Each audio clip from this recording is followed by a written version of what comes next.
get our 6.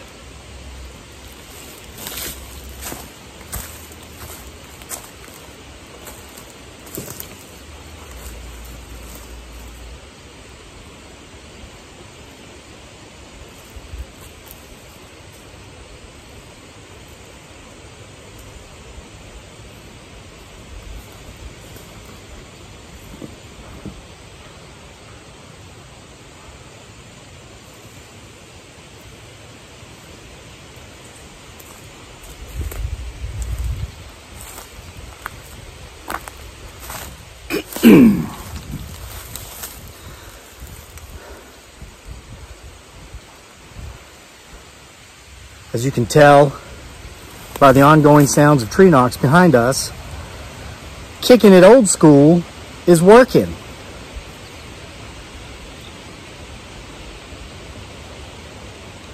So wind picking up here, hasn't been a breeze all day. So guys, I think we did it again. I think when we went to the potential Bigfoot Sasquatch lair yesterday, we captured something unexplainable on video. And you know how I can tell, not just because we obviously saw it and want to give a special shout out to Jenny B for picking that up. It's a long video. It's about 41 minutes long. If you only want to watch 15 seconds of it, go back and watch from minute 7:15 to 7:30. And then there were other times in that video where we caught some strange things. People were pointing out hearing footsteps, but not like necessarily the ruffling of leaves or any sticks cracking, just footsteps. So anyway, we're trying to draw them out here, and we're going old school. I mean, you know, it's not necessary because they know we're here, but to stay in line with old schoolness.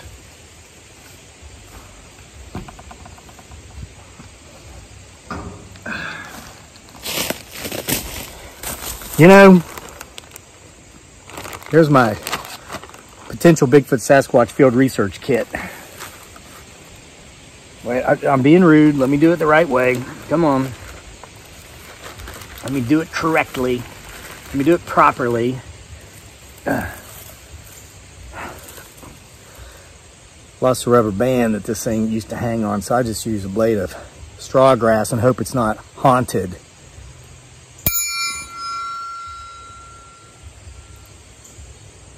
We're being respectful, but you know, I used to have this regional leader back when I was a stockbroker who always liked to point out how younger guys like me, new in the business, and others, we would do something that worked so well, we stopped doing it. Like just an example, you know, back then I was kind of like a specialist in 403B rollovers or transfers. That's government employee retirement plans. If you work for a corporation, you have a 401k. If you're a teacher or a nurse, you have a 403b. You have to be separated from service of your employer or retired with a 401k to do a rollover into an IRA. But with 403bs, you can transfer those. It's an in-kind transfer to another 403b provider. And I used to do that a lot because in our area, at least, the main carriers for 403bs, and there's a point to this, they weren't very good. They didn't have very good underlying mutual funds inside of it. They're a variable annuity product is what they are. And their money managers sucked. So I'd transfer them into a 403b that we had, which had better money managers, got them better returns. And I did that so well and did a ton of that. And then I just stopped doing it. And so my boss had to come around and say to me, after I went through a 3 or 4 month slump of commissions and revenues just being down, he said, "Why'd you stop doing that?" I said, "I don't know. It worked really good." He said, "So it worked so good, you just stopped doing it, huh?" So then I started doing it again. And then revenues, of course, went back up. And what's this have to do with anything? You know, I have spent years developing a very unique research method for these potential Bigfoot Sasquatch that may or may not live in the forest behind my house. And I just got away from it. You know, I'm intentionally not wearing the inside out hat today because I want to, you know, someone recently said that I need to hide my gray hair. So being the smart patootie that I've always been, I'm showcasing my gray hair for a while. I'm going to let every single gray hair in my head shine on like the crazy diamond that this head is. So Oh, yeah. Here's how I can tell we capture something, not just because we see it, but because we start getting folks flocking to the channel who aren't our faithful, loyal, supportive followers. And thank you for all of those of you who do fit that category. I'm going to give one of you a shout out here in a minute for a quote you left.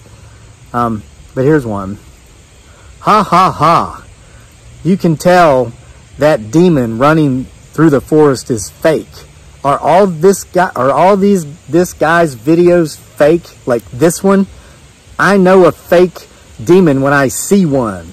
Not convinced and not subscribing. Whew, thank goodness. Okay. Wait a minute. I think my beautiful bride Dearly, aka Giggly Girl, may be calling for me from down there at our house. Excuse me for just a moment. Keep getting our six back here. See if we can successfully draw in him, her, it, or they, or these things that followed us home yesterday through the appeal of a beautiful woman.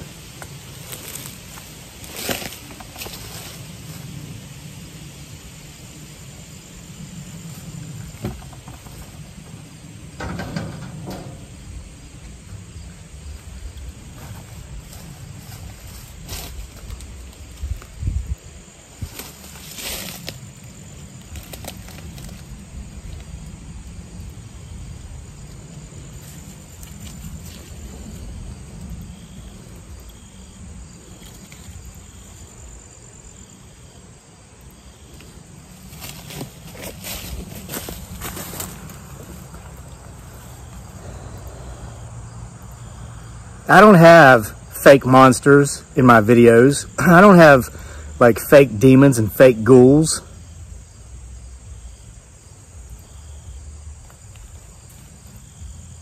This is bait.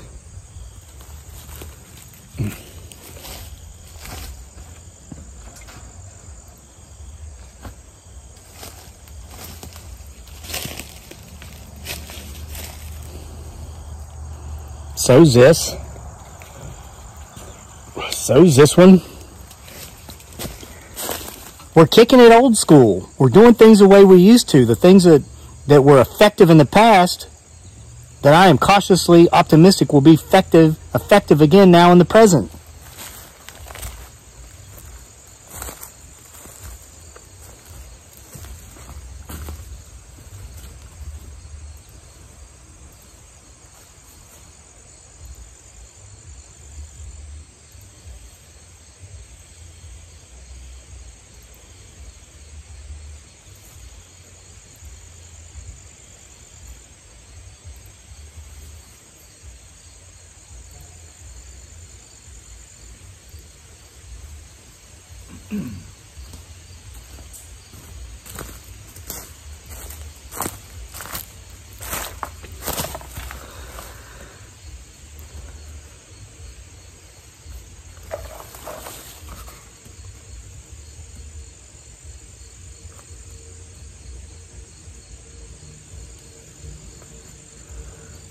You got to know how to look for it. Look, for instance, there's some sunlight back there now and there's shadows. I don't see any clouds. Okay, pay attention to the spots of light. And when they go dark, yet no spots around them go dark, you think maybe it's because something may or may not be there? Potentially. So what's up with hanging the little baby demons out here?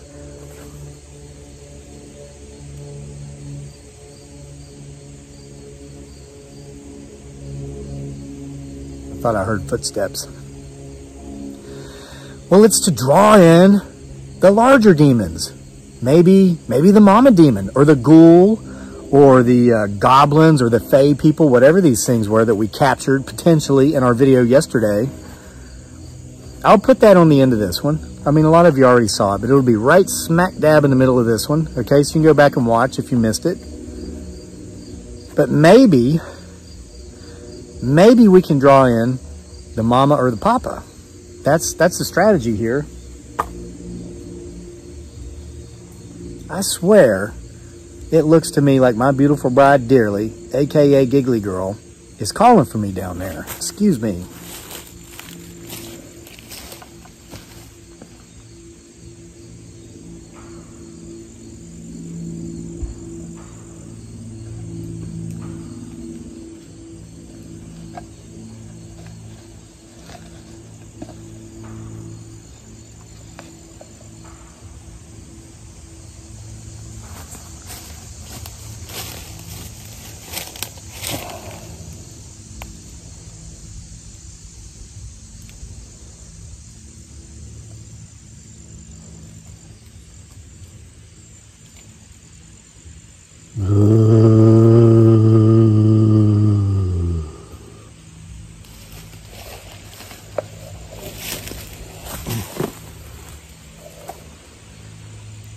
Okay, so, you know, while I was in the potential Bigfoot Sasquatch lair yesterday, I was talking about saying a little prayer for people that maybe have wronged you in the past.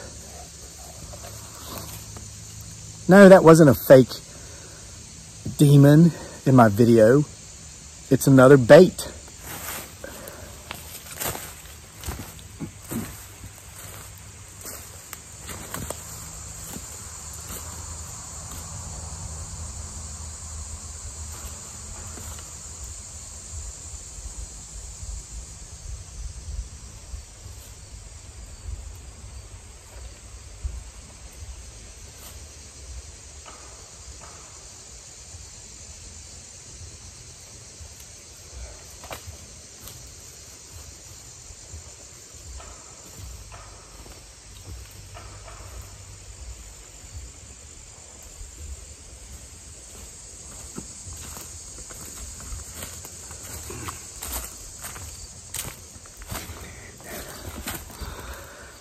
So I hope you're paying very close attention to all those tree knocks.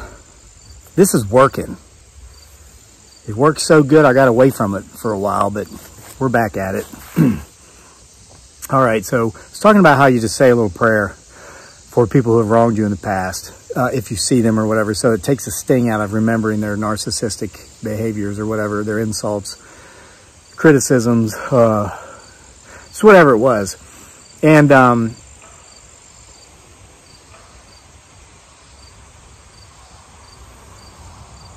listen, when it comes to music, I'm very eclectic, okay? I listen to anything that is good. I listen to some country music. I listen to some rock and roll. I listen to some pop. I listen to some rap.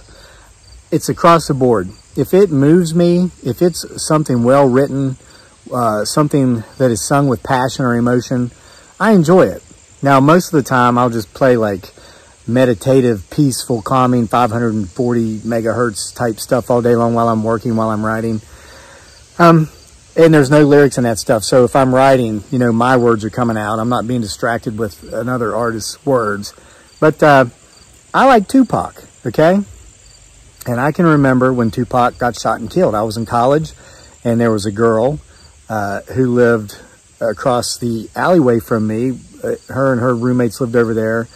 And me and my roommate, her name was Julie, and she was obsessed with Tupac. And that's how I found out Tupac died. I was in my apartment frying bologna and making ramen noodles. Like I said, I was in college. And she just comes over just crying and telling me about it. And sure, it was terrible. So anyway, I like his song Changes. That's my favorite Tupac song. So anyway, yesterday, and here's a shout out to one of our followers, Alyssa Parrish Rock Fam from Australia. She talked something about, you know, because I was talking about how, you know, just because someone has wronged you and you want to expel them from your life, it doesn't mean you have to hate them. You don't want to hate them. You just don't want to have anything to do with them. She put a Tupac quote in there, and it said, I believe it was this, says, just because I don't want you as a friend anymore doesn't mean I want you as an enemy. I hope you eat, just not at my table. And that was a Tupac quote, and I never heard that. So, Alyssa Parrish Rock Fam, I wanted to thank you for that, because that nails it. Just because you don't want to have, you know, the annoying neighbor I ran off with a crayon because he was going to take all my hay forever and I had enough. I wish no ill will upon him or anybody else that I've kind of ostracized. I just, you know, I wish him the best. I just don't want, you know,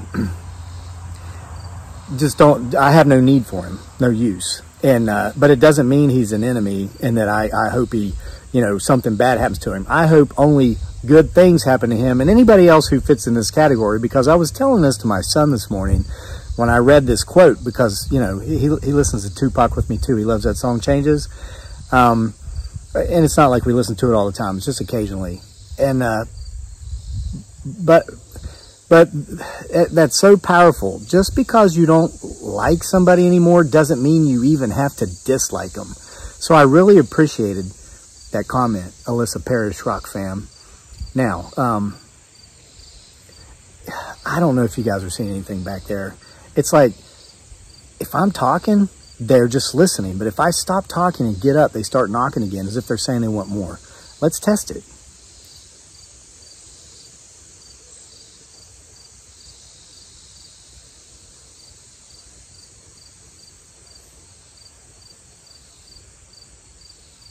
I thought I heard voices.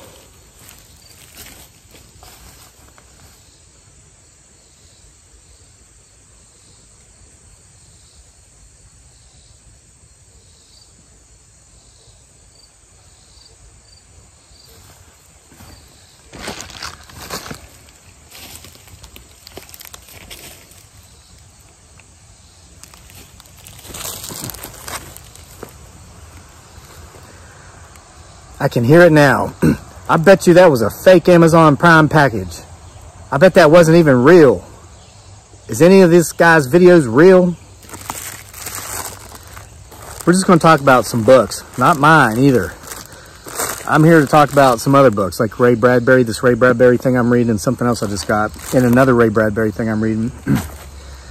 I'm not here to talk about my books, like the highly successful Bigfoot Sasquatch Files volumes, number 4 of which should be out in print and Kindle by the end of September. I'm actually supposed to be writing that right now, but I'm not. But I'm getting there. I will tell you, here's some, well, it's not really spoilers. You know, we always have at least one unfortunate demise in those volumes. I think in this one, like the first 3 stories was just people who had unfortunate demises. And one of them, here's the title. It's, what was it called? The Final Vacation. Originally titled, The Unfortunate Demise of River Float Karen. You know, some stories are so good, they're worthy of having 2 titles. And all of these unfortunate demise stories fit that description. My beautiful bride, Dearly, aka Giggly Girl. And the reason I say that every time is because we've had so many vertically challenged individuals that live under bridges say, must you always just say beautiful bride and blah, blah, blah. Can't you just say Dearly? Well, sure I could, but I choose not to. So anyway, well, but like, God, please grant these vertically challenged individuals who live under bridges, who judge what I call my wife, the same health, wealth, and prosperity that I so enjoy in my own life. Amen. And then we ban them and we move on. Took the sting out of that. Okay, but so Dearly is telling me, right, because she wants me to finish this up because she loves these stories. I read them to her because she likes my Appalachian American accent. Sometimes, I mean, she's read some of my books by herself, but she likes me to read them to her, so I do it. It's fun. But see, these folks that have these unfortunate demises, these are characters tightly based on actual people, and she knows who they are. So she thinks it's hilarious, and she remembers River Float Karen. And that's all I'm going to tell you about that. But by next week, hopefully by the end of next week, you should be able to read it for yourself. And by the way, I recently read that so far, one of the top selling Halloween masks for 2020 is Karen masks. Angry, privileged white women, and they got like these curly, you know, hair and the red eyes, and they're like screaming, you know, because they're offended about something. It's crazy. That's really neat though. Okay, so anyway, currently reading Ray Bradbury, The October Country Stories, and I'm also reading The Halloween Tree by Ray Bradbury at the same time. I read the first chapter of that to Dearly and Daniel, and they didn't like it. And so I'm going to read that, and I didn't like it. And this is no disrespect towards Ray Bradbury. He's one of my favorite authors. I love The Martian Chronicles, The Illustrated Man, Fahrenheit 451. This is okay, but The Halloween Tree, it's very showy. He's saying the same thing 5 times in a row, 5 different ways. Like, look at me, I'm a writer. And again, I'm not trying to disrespect the man who was awarded the Presidential Freedom Medal, and this book alone won the National Book Award. I mean, I'll never win a National Book Award. So he's obviously much better than me. But I found it interesting because English is not the first language of my wife or my son. Now, it's our primary language we use, but it wasn't the first language either of them knew how to speak. And so this showy, you know, it just wasn't working for him. And for me, it's just kind of like dragging on a story. No disrespect to Dean Koontz, much better writer than I'll ever be, but he kind of does the same thing. He'll say the same thing 3 times in a row, 3 different ways. To me, that just kind of drags on the story. But I kind of had an aha moment. I'm like about a third of the way through this one. This was written in 1943. Oh yeah, of course, yeah. The Bigfoot Sasquatch Files, all the volumes, and my horror anthology for Halloween, October Nights, 31 Tales for the Halloween season, is available on Amazon and print and Kindle by way of the link in the description box below. And yeah, I saw that back there. I'm trying not to look at it because when I look at it, they stop moving. That's why I tell you to get my 6. You keep your eyes on it, okay? So anyway, written in 1943.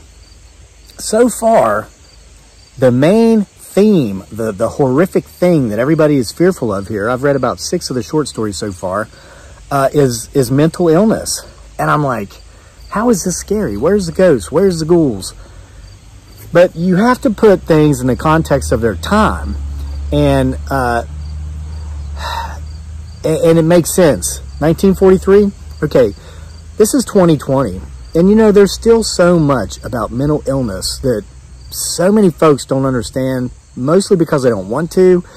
And there's still a huge stigma attached to having mental illnesses, having any sort of, whether it's bipolar disorder, obsessive compulsive disorder, agoraphobia.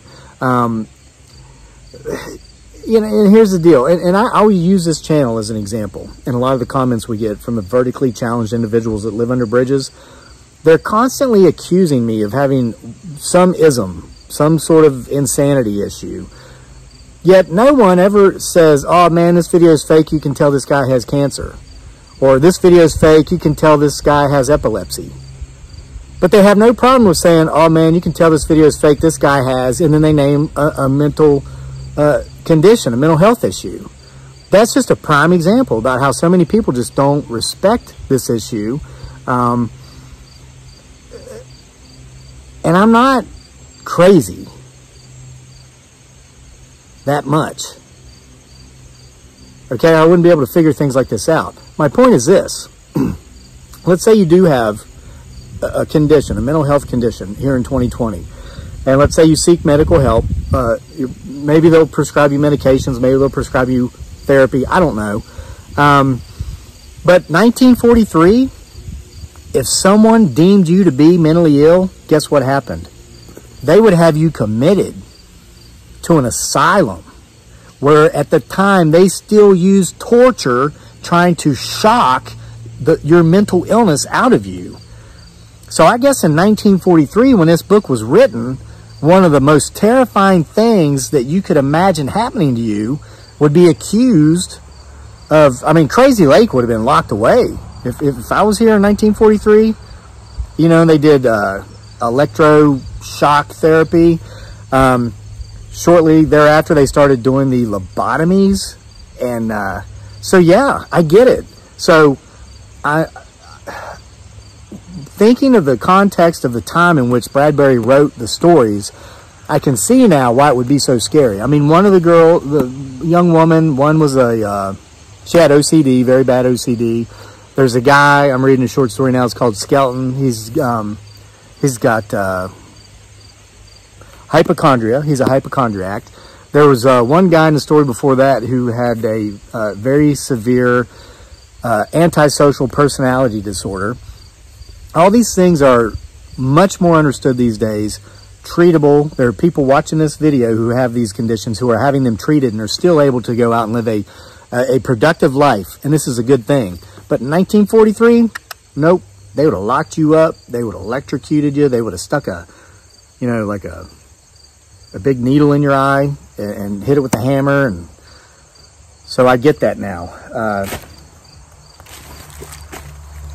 So anyway, I'm going to wrap this up because we've been going for quite a while, and I don't know.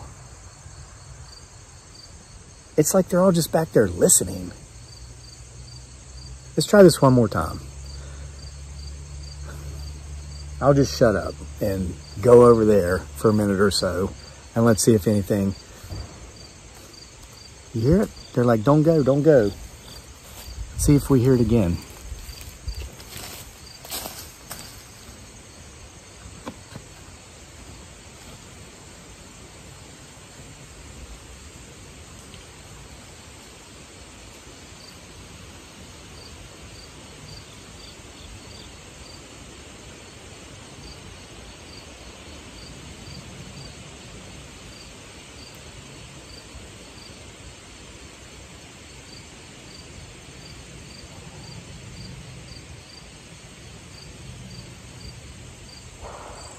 There we go.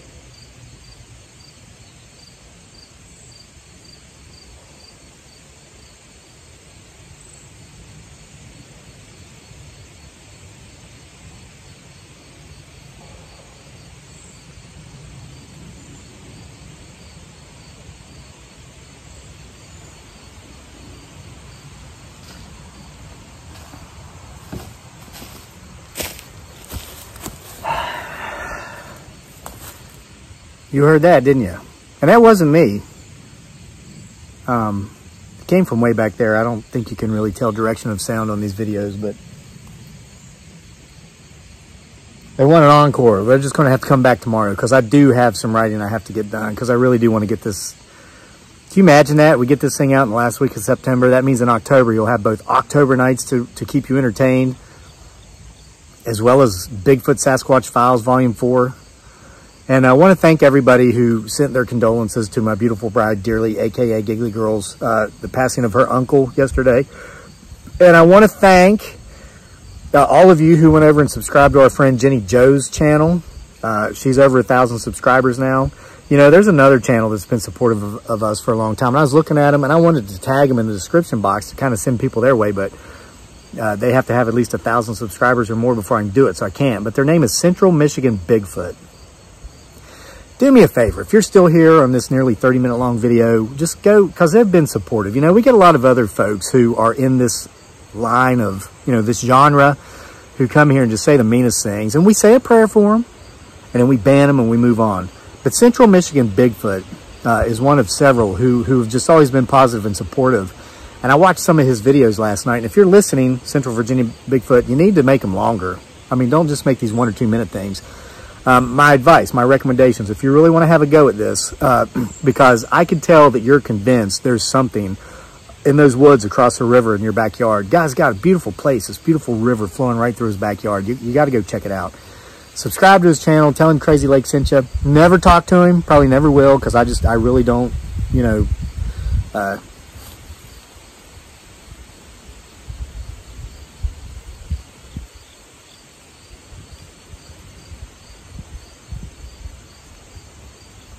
and with that, we'll see you next time for more to PBS. The potential Bigfoot Sasquatch. And wouldn't it be great to see Phoebe Cates in another movie again? Show.